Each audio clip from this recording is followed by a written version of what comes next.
If you've been closely watching this show and this network, and even on social media, you've probably heard of Project 2025, sometimes also called the Presidential Transition Project. It's a 900-page policy document put together by a bunch of conservative interest groups as a guide for how a second Trump administration can weaponize the federal government in pursuit of a, frankly, frighteningly authoritarian vision. It's also a wish list of a bunch of fringe far-right policy proposals that I think many voters would be really horrified to learn about. It seems like a lot of people are starting to pick up on the project and its proposals thanks to warnings like this one from host Taraji B. Henson at this week's BET Awards. Pay attention. It's not a secret. Look it up. They are attacking our most vulnerable citizens. The Project 2025 plan is not a game. Look it up. According to some reports, the project actually began trending on Google immediately after those comments. But even with the new influx of attention, I still think the details of Project 2025 are undercovered relative to how absolutely unhinged they are, even by the standards of today's Republican Party. So, first and foremost, there is this nakedly authoritarian plotting, like the plan to weaponize the Department of Justice as a tool directly under the control of Donald Trump. Quoting from the document itself, the DOJ falls under the direct supervision and control of the President of the United States as a component of the executive branch.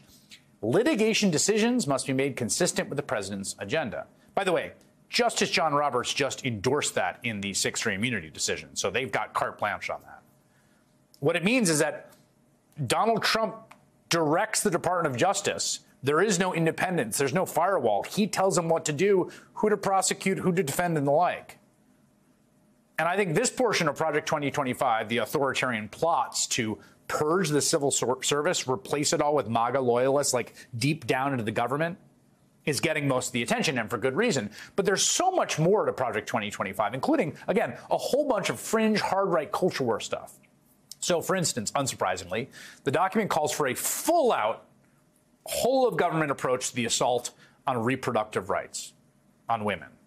For conservatives to gratefully celebrate the greatest pro-family win in a generation, overturning Roe v. Wade.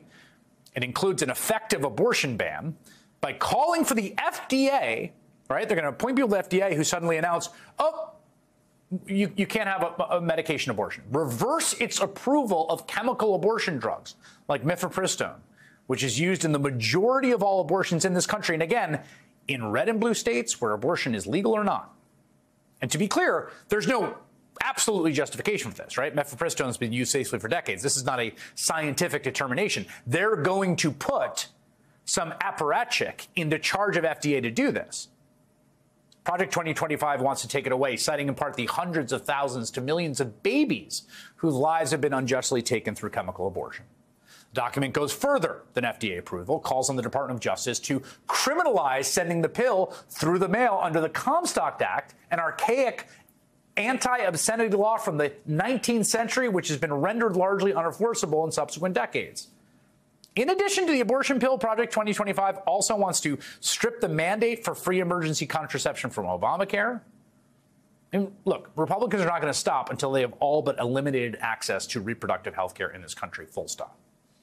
They're also, not surprisingly, committed to stopping the enormous seismic green energy transition to doom us to the most catastrophic consequences of climate change. The document refers to attempts to mitigate climate change, to mitigate it as a radical climate policy.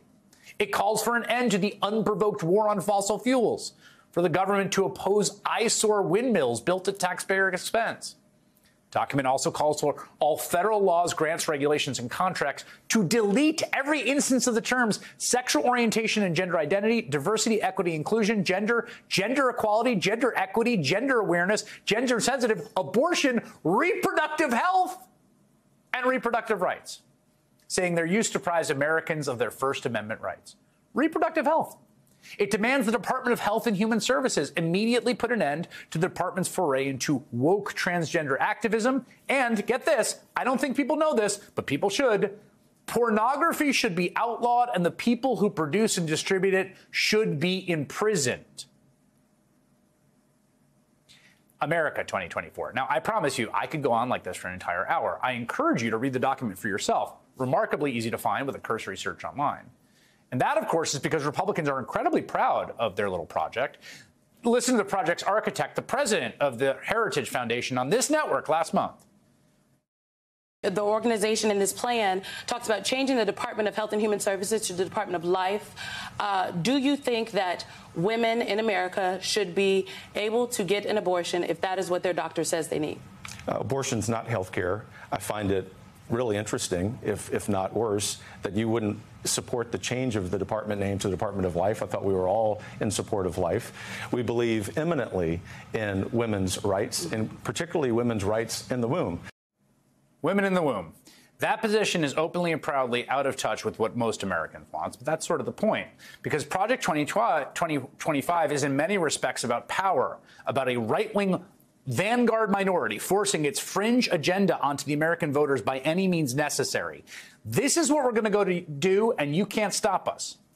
And if you think I'm exaggerating, just listen to that same Heritage Foundation president on an episode of Steve Bannon's podcast yesterday, guest hosted by former Republican Congressman Dave Brat, because Bannon is currently in prison. We're in the process of taking this country back. The reason that they are apoplectic right now, the reason that so many anchors on MSNBC, for example, are losing their minds daily is because our side is winning. And so I come full circle in this response and just want to encourage you with some substance that we are in the process of the Second American Revolution, which will remain bloodless if the left allows it to be. Right on. Thank you, brother. I'm cool, buddy. We're in the process of the Second American Revolution, which will remain bloodless if the left allows it to be. In other words, we won't be violent if you don't make us. They're not really bothering to veil their threats anymore. Project 2025 is a straight-up dictatorial fantasy of control over the American people. And when they talk about revolution, taking the country back, what this means is that this small coterie of hard-right zealots, these really creepy weirdos, are going to exert total control over every aspect of your life in terms of what you look at and what you read, what you mail, what your health care is. That guy controlling your health care? You want that? They're not trying to hide it. And everyone should know. Hey there, MSNBC fans. I'm Luke Russert, and be sure to join me, Rachel Maddow, Jen Psaki, Lawrence O'Donnell, Steve Kornacki, Joy Reid, and many more September 7th in Brooklyn, MSNBC Live Democracy 2024. Click on the link for ticket information. We will see you there.